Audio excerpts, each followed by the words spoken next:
Kraft presents The Great Gildersleeve. The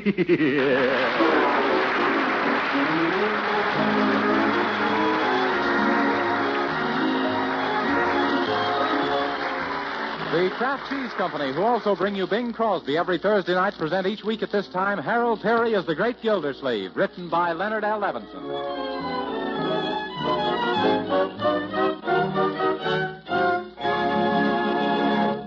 And now let's visit our friend, The Great Gildersleeve, who's at the Bundles for Blue Jackets Bazaar, preparing to do his bit by acting as the barker at the booth where the pretty girls are going to sell kisses.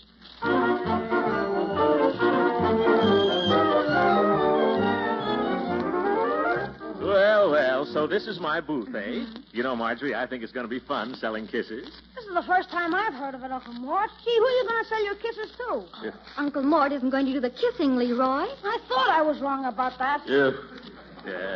There are going to be a dozen beautiful young ladies to do the work, Leroy. Incidentally, Margie, to be a good salesman, a fellow should know about what he's talking about, you know. Now, don't you think that... No, I guess free samples are out. Yeah. Gee, why spend $1 for a wet smack when you can get just as daffy on a dime's worth of taffy? Yes. You know, Uncle Mort, that wasn't a bad idea of Leroy, about you kissing any of the ladies. We could charge $1 apiece. No, my dear. Why not, Uncle? Because I'd pay $1 myself, not to kiss the type of woman who would pay $1 to kiss me. Oh, Miss Marge, I got your lemonade stand all fixed up for you. But if we get a big crowd, I don't think 3 lemons is going to be enough. Well, you better get some more, Bertie. They're going to open the doors in about an hour, and we're expecting a lot of people. Oh, yes. All the gentlemen in town want to patronize Mr. Gildersleeve's osculation station. Yeah, they do, huh? Yes, sir. They'll be buzzing around that kiss booth till them poor girls is all puckered out. Yeah. And all the ladies going to line up at that yogi man's tent to have their fortunes told. Oh, you mean Yogi Swamahandra? Oh, Penny Banks met him in New York, and he's marvelous. We're counting on him as our main attraction. Oh, there's Penny. Oh, Penny! Oh, yeah. It's off now, Marge. I just had the most terrible news. I don't know what to do. Yogi Swamahandra's missed his plane connections and won't be here in time. A fine fortune teller. Why didn't he look in his crystal ball, see that he was going to miss the plane, and then see that he didn't? Well, we've depended on the Yogi as our big money maker. Well, why don't you get a substitute? Leroy, do you think that yogis grow on bushes? I don't know. What is a yogi? A yogi is a man who tells you about your past and future for a present. Penny, isn't there any other one floating around who can pinch hit for this man? Oh, I don't know of any. Well, why don't you get somebody to dress up and play the part? Well, Mr. Gildersleeve, that would be deceiving the people. What do you think those fortune tellers do? When they look in a crystal ball, they don't see any newsreel, you know. Sure, all you need is a smooth talker with a gift of gab, like Uncle Mort here. Yes. No, wait a minute, young man. Yes, Uncle, if you wore a costume and makeup and a beard. People would still recognize me. No, you could get away with it. It's dark in that tent. But I wouldn't know what to say. Well, we could help you by giving you the lowdown on the customers. Lowdown? But suppose they got the lowdown on me. Oh, they wouldn't if you changed your voice. Oh, say yes, Uncle Mort. Oh, what am I getting myself into? I'm no fortune teller. And something tells me that instead of being in front of a crystal ball, I'm going to find myself behind an 8-ball.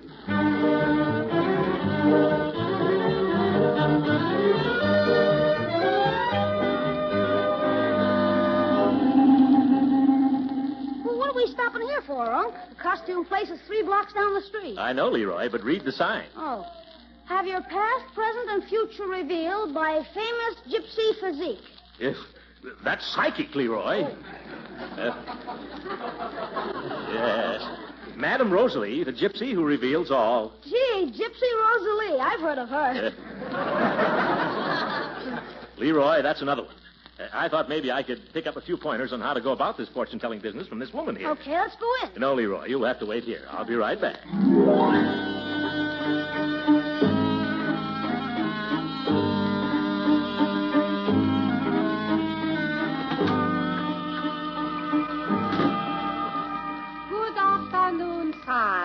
You have come to consult Madame Rosalie, the great seeress who sees everything, knows everything, and tells everybody. Yes.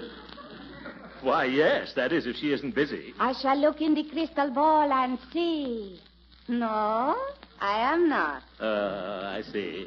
It's you, huh? You're free, huh? No, it will be necessary to cross my palm with silver. Oh, yes, of course. How much? $1 for 3 questions. A past, a present, and a future. All right, let me see. Give it here quick. Don't grab, lady. Thank you. Now sit down and look deep into crystal ball. All right, I'm looking. What next? Alla canta umo holocadorazzoli. Excuse me, would you mind repeating that? Al canta umo holocadorazzoli. That's what I thought you said. I'll have to remember that. What does it mean? I am calling on the spirit of my forefathers. Yeah, they must have been tobacco auctioneers then. Well, go right ahead, madam. First for the past. I see not long ago trouble. Yes. There was smoke, a dark cloud behind you. Oh, yes, Bertie burned the toast at breakfast. Very good. Madame Rosalie, she never fails. And now for the present. You get into trouble because of man. What kind of a man? He is dark, also heavy. Does he have a black mustache? Sure, with black mustache, he gets you in trouble. You know him? Yeah, that's me. I'm my own worst enemy. Now, what about the future? Soon you will have loss, if not careful. Loss. Crystal balls say hanye, terra, ugly, dura, blasto, mexor, blasto, plomene. What does that mean? Watch out. Well, thank you very much. Is that all? Yes, unless you wish to ask the $2 question. I don't think I'll have the time. Let me see how late it is. By George, what did I do with my watch? I had it For the time, shift now? No, see here, madam. Where's my watch? How should I be knowing? I thought you knew everything. I do not bother with trifles. This wasn't a trifle. It was an $80 watch. Sir, are you accusing me? Yes. Either I get my watch back or... Say, I'll bet you put it in that drawer. No, you keep out of there. Is that so? I'm going to have a look. You stop that. It's none your business. Well, what's this? Madam, you've got enough watches here to start a hot shop. And here's mine. Well, thank you. I guess I'll go now. You heshni malokarando sebaba ninga troni todo at New Delhi. What does that mean? No, don't answer that. So long, madam, and don't take any wooden watches. Not to you, Joe. Well, a debutante. Oh, well. Hey, come on, Leroy. Did you learn anything, Uncle Mort? I'll say I did. When a gypsy says watch out, she means you're going to be out of watch. What do you mean, Unc? Well, you see this gold timepiece of mine? Yeah? Well, that gypsy tried to... Oh, my goodness, Leroy, this isn't my timepiece at all. Oh, well, wait a minute, Uncle Mort. Where are you going? I'm going back to get my watch from that gypsy woman. But she hasn't got it, Unc. What do you mean? How do you know? You laid it down on the dining room table at lunchtime and left home without it. Oh, this is a fine mess.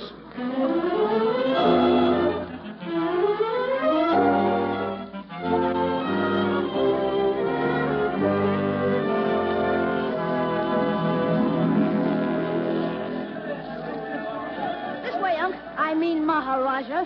The bazaar is in full blast. Not so fast, Leroy. Is everything all right with my costume? How about the turban? Your laundry mark's showing. Yeah, well... There, that's better. Oh, thanks. How about this beard? Gee, your best friends won't tell you. From a Hindu, I mean. Shh. There's Penny and Marjorie and Bertie. Let's see if we can fool them, huh? You pretend I'm the real yogi. All right. Hey, Penny, this gentleman was outside and said he wanted to see you. This is Miss Banks, Mr. Yogi. Greetings, Mem Sahib. 1,000 pardons if I'm late. Oh, Uncle Mort, you look cute. What's you? I'll never get away with this. Oh, yes, you can, Mr. Gildersleeve. Oh, sure, Uncle. You look just like you stepped out of Kipling. Doesn't he, Bertie? That's right. I'd swear he's been Kipling all his life. People are waiting to have their fortunes told, Mr. Gildersleeve. Now, here's what we'll do. Marge, you sell tickets. Okay. And Bertie, you and I will spot the customers and tell Leroy their names and all about them. Yes, ma'am. I knows the lowdown on the high-ups. And then, Leroy, you go around to the back of the tent. There's a hole there, and you whisper the information to your uncle. Well, how'll I know when Leroy's there? Suppose I knock 3 times. On a canvas tent? That's like knocking on a wet sponge. How about whistling something, huh? That's a good idea. What'll I whistle? How about something boogie-woogie? Yes. No, Bertie. Spare me the hot licks. Why not something Indian? Oh, like by the waters of the Minnetonka? No, Marjorie. East Indian, like pale hands I love beside the Shalimar. Wouldn't you rather hear deep in the heart of Texas? No, Leroy. Pale hands, not clap hands. That should be easy to remember. Just look at your hands. Oh, just look at your hands. What's wrong with them, Unc? You better wash them. They're not pale enough. People are waiting, Mr. Gildersleeve. You better go in the tent and get started. Wait a minute, girls. I'm getting cold feet. Oh, just fold them up underneath you and sit on them, Uncle. Now, in you go. Hurry All up. right, if you insist. Careful there, Stoop. Leroy, what did you call me? Stoop, Uncle. You'll knock your turban off. Oh, yes, of course. I thought you... Well, never mind what I thought you said. Just get comfortable in there, Uncle Morton. We'll start sending in the victims. All right, whenever you're ready, just shoot the gulls to me, gals. Now, let me see. How do you do this, Mahatma Gildersleeve? Oh, they must be ready to start. Where's that hole in the canvas? Yeah, this must be it. Is that you, Leroy? It ain't Carmen Lombardo. Get set now, Unc. You're about to tell your first fortune. Believe me, I'd give a fortune to get out of here. Who is it? It's some man that none of us knows. Oh, this is going to be one of my bad days. Can't you stall him off? They tried, but no soap. So you gotta take him first. Well, I'll do my best. How do I look? Your laundry marker's showing again. Get back there. Here he comes. I wish I had a mirror in here. Greetings and salutations, Sahib. Hello. You have come to consult Yogi Swamahandra, the king of the Hindu mystics, no? No. Oh, you didn't? You didn't? Oh, well, then why did you come here? To ask you about Alice Higgins and Mrs. Belmont Diversey and Marie King. What about them, Sahib? As if you didn't know. As if I do. Come, sir. If you care to gaze in the crystal ball, maybe I can locate these people. They sent me to locate you, Andrews. Andrews? You are making some mistake. Yes, I am the Yogi Swamahandra. Sure. I know that. Yogi Swamahandra. Alias William Andrews. Alias Walter Bunker. Alias Louis the Frost. Alias Pete Brown. Who, me? Yes.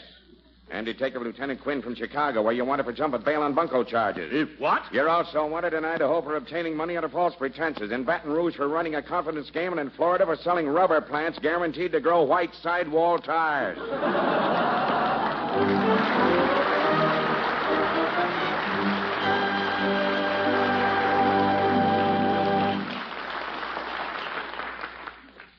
We'll hear from the great Gildersleeve again in just a moment. Meantime, you mothers and wives of hearty eaters, does the way your food budget is going up ever get you down? If so, have you ever thought of serving parquet margarine made by Kraft? Because using parquet margarine is one sure way to economize and please your family, too. You see, parquet margarine is different from the margarines you may have tried a few years back. Parquet is the delicious, wholesome margarine that's made by Kraft. And like all the famous Kraft foods, it's mighty good tasting. But there's no need to take my word for it. Parquet costs so little, why not buy a pound tomorrow and try parquet yourself? I'll bet you agree parquet's delicate, appetizing flavor is pretty hard to beat. Then, too, parquet margarine is a nourishing, wholesome food. It's one of the best energy foods you can serve. And to make it even better for you, Kraft adds vitamin A to parquet margarine. 9,000 units to every pound. So give the food budget a break. Order delicious parquet margarine tomorrow. Yes, ask your dealer for Parquet, Parkay. Parquet, the delicious margarine made by Kraft.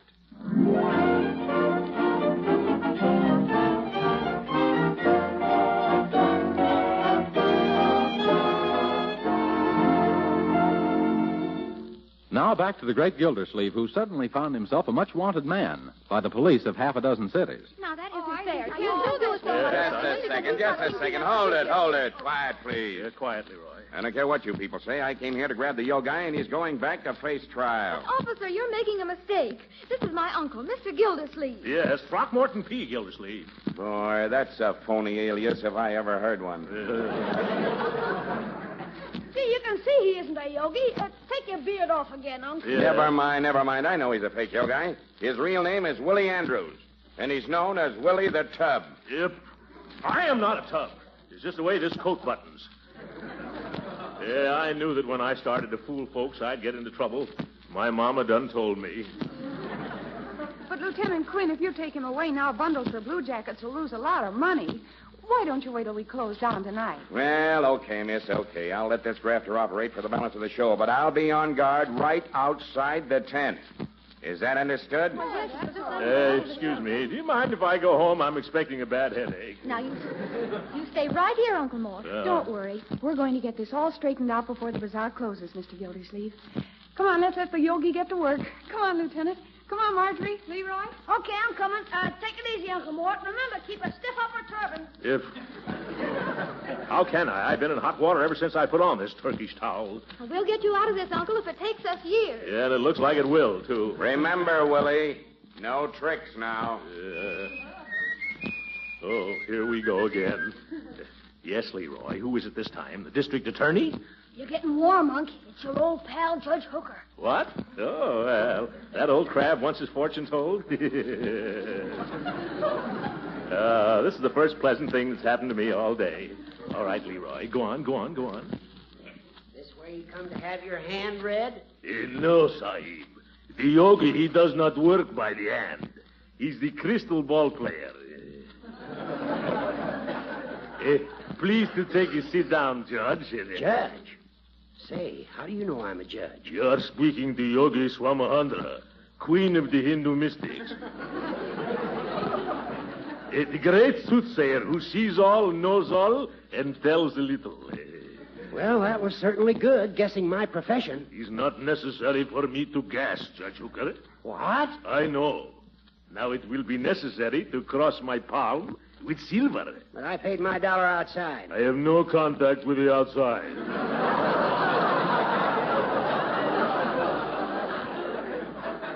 That is separate business. The silver, please, in form of a $5 bill. I will not. No, sir, I will not. How about that $5 bill you won at poker last night? Say, how did you know that? Shh, don't worry. I shall not tell a soul you were supposed to draw one card and you picked up two. Thank you very much, Sahib. Now look deep into the crystal ball. Hey, what are you doing? I am calling on the spirit of my forefathers. But if you're going to tell my fortune, why don't you call on my forefathers? Because, Sahib, I cannot bark. What's that? Silence, please. I am gazing into your past. It is mighty murky. Well, what do you see? I see you have a friend. A dark man with mustache. Is he a fat fella? No, not fat. Maybe a little plump. But on him, he's look good. He's a handsome dog, no? I wouldn't call him handsome, but he's a dog, all right. Enough. You are always abusing this friend fella, giving him the hot foot in his soul. That is bad. For you, I mean. You think so? Yes. Oui. Da. He said in my native tongue, Anyi uguale duro cum tester comenase roca sol blastumeg. Is that so? Say, what does it mean? It means be good to Gildersleeves or he give you coughing around, that's what. Say, you're a whiz. I'd like to put you to one last test, though. Now, this is a hard one. What's this friend's first name? I know it as well as I know my own. He's Throckmorton P. That's absolutely right. Say, Yogi, elections are coming up pretty soon. Can you tell me if I'm going to win again? Let me look in the crystal ball. Yeah. I can see the day of election. You can? Yeah, lots of voters, in and out, all day long. Yes. Now it is late, twilight. They close the polls. I see, and then? They are counting the votes. Yes, go on. It's getting dark. They are adding up totals. I see. Well, what is it? I think I see. No, I can't. What's wrong? What's the trouble? It's so dark I cannot read the results.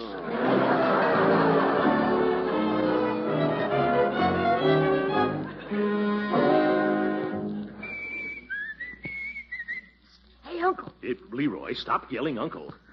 George, I'm ready to yell Uncle myself. I've told about more fortunes this afternoon than Dunn and Bradstreet. Oh, cheer up, Uncle Mort. The next one is the last before dinner. Well, all right. Who is it now? Mrs. Salisbury Twitchell. You, that mildewed old scorpion. Yeah, you know all about her. I better duck now. Yeah, I hope I can hold out.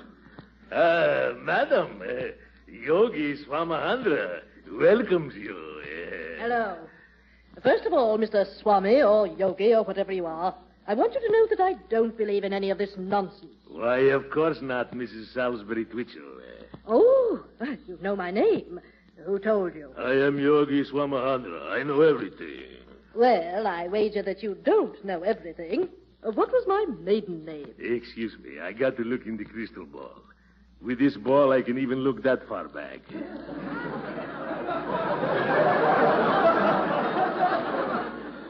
Oh, I got it.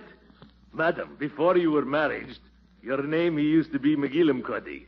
Babe McGillimcuddy.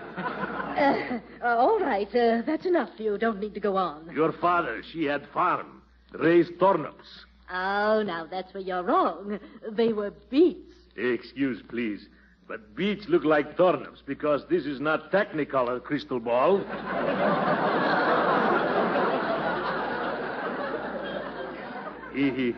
I see many interesting things in your past, madam. Shall I tell you? Oh, no. You know them, and so do I, so why bother? You have led very interesting life, madam.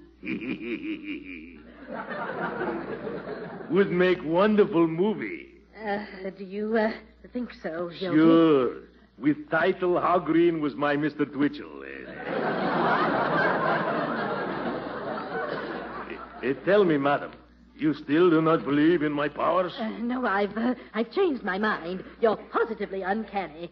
Now, sir, I have a number of problems, and I need your advice. Suppose I tell you all about them. Some other time, Mrs. Twitchell. Now I got to go eat dinner. Oh, of course. Why don't you come out to my house? What? Oh, no, I got to relax. And besides, I've already promised Miss Forrester I got to have dinner at her house. Oh, but I must talk to you some more. I know what. Oh, Marjorie! What'd you do? Yes, my dear. I've become so fascinated with the Yogi that I've insisted on his coming to dinner at my place. You must come, too, and bring your little brother and that uncle of yours, Mr. Gildersleeve. Not him, not Gildersleeve. If he comes along, I'll not be there. Oh, Yogi, I'm getting to like you more every minute. Very well. Let's get out of this tent. My car is at the curb. Looks like we're stuck, Uncle. Shh, I've got a reading out of my hand, Marjorie. I'm coming, Mrs. Twitchell. Hey, wait a minute. Where do you think you're going? Shh, I'm going out to dinner. Not without me, you ain't. Oh, Yogi, who is this gentleman? Who? Oh, this. This is Mr. Quinn. He's trying to get me to do some work for the state. You might as well invite him to dinner, too, because he's going to come along anyway.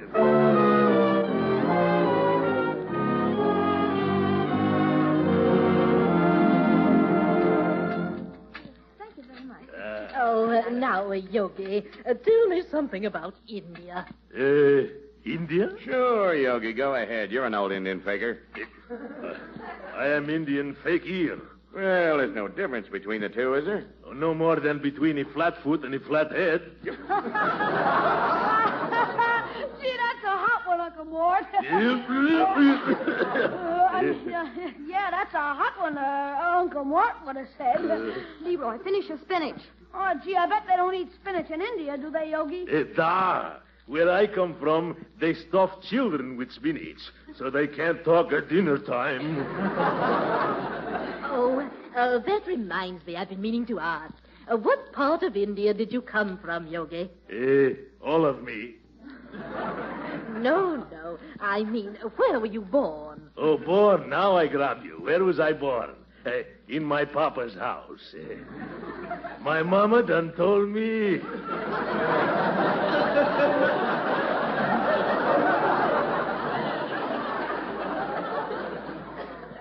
Well, I think it's time for me to return to the bazaar. Let me see. It's already 15 minutes coming to 8 o'clock. Oh, what a beautiful gold watch. Where did you get it, Yogi? It was given to me by Gypsy's woman. She thought I was a fellow named Joe. I must remember to mail it back to her. Excuse me, Yogi. Yes? Your beard is coming off. Oh, my goodness. How's that? Oh, it's crooked. It points off to the left. Oh, how's it now? Any better? Yeah, but we better get out of here before it falls into your finger bowl. Okay. I'm sorry, Mrs. Twitchell, but now I must make the grand scram. Yes, and after he finishes tonight, we've got to go on a little trip, don't we, Yogi? Oh, well, aren't you staying in town for a few days? No. We have a little legal business to attend to in Chicago. Oh, that's too bad. Madame Twitchell, you said a mouthful. Well, take good care of the Yogi on the trip. Oh, sure. I won't let him out of my sight. In fact, I'm going to simply attach myself to him. Oh, holy catfish. What did you say, Yogi? Nothing, madam. I was only praying to the holy catfish of the Ganges River. Goodbye, Mrs. Twitchell. Come on, everybody.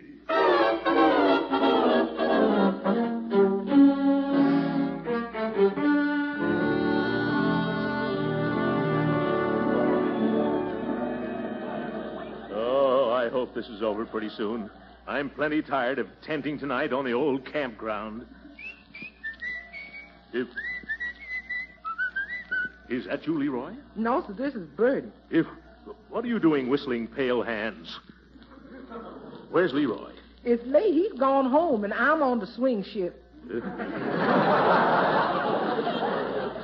Oh, I see. Well, who's next, Bertie? There's a big gentleman with a dull red gleam in his eyes. Huh? Has y'all been telling some wife her husband's a philanthropist?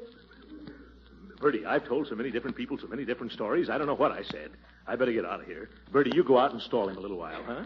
Okay, but he ain't the type that stalls good. Oh. Now, if I can crawl under the back of this tent and sneak out before that nosy detective from Chicago discovers it. Oh, hello, Lieutenant Quinn. What are you doing here? Get back in there, Tubby, before I take you to Chicago in a box. Yeah, Phil, I was only after a breath of fresh air. You don't have to crawl out on your hands and knees after it. Now get back in there, Willie. All right, and stop calling me Willie. Man. Excuse me, but are you the man who calls himself Yogi Swamahandra? Da. Have you got an appointment? No, I haven't. Then I can't read your fortune. Okay, then I will read yours. If... Take a good look in the crystal ball, Yogi. What do you see? I see nothing. Well, I see something. I can see you tomorrow morning. You are waking up in a hospital bed. If what? Your jaw's fractured. Both of your eyes are black. Your nose is in splints. And your ribs are barbecued.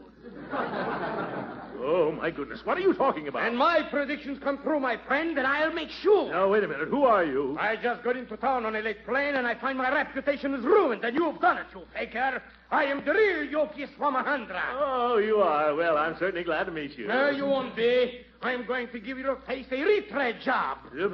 No, you don't. You keep away from me. Oh, Mr. Quinn. Oh, Mr. Quinn. Hey, what's the idea? Now, what are you up to? Grab that man. There's your real Yogi. Yeah? Do your duty, officer. Hey, come back here and fight. Nuts to you, Joseph.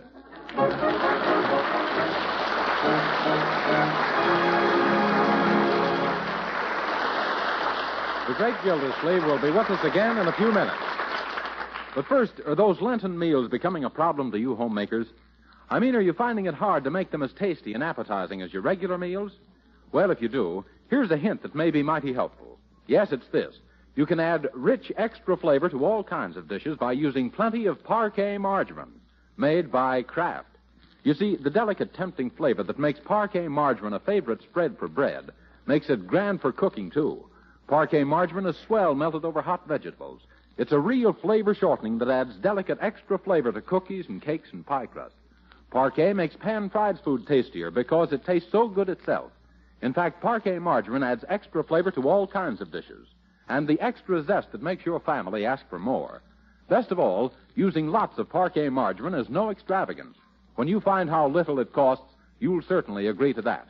And remember, parquet margarine is a highly nutritious energy food that's a reliable year-round food source of important vitamin A. So right now, put delicious parquet margarine at the top of tomorrow's shopping list. Remember, it's Parquet, P-A-R-K-A-Y. Parquet, the margarine that's made by Kraft.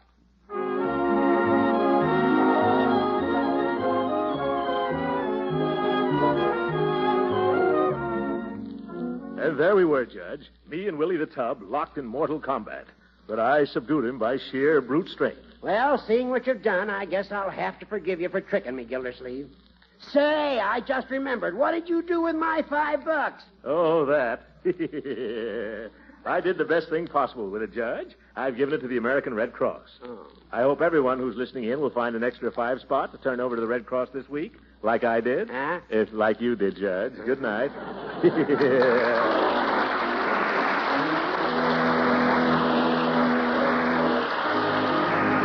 Greg Gildersleeve has come to you from Hollywood.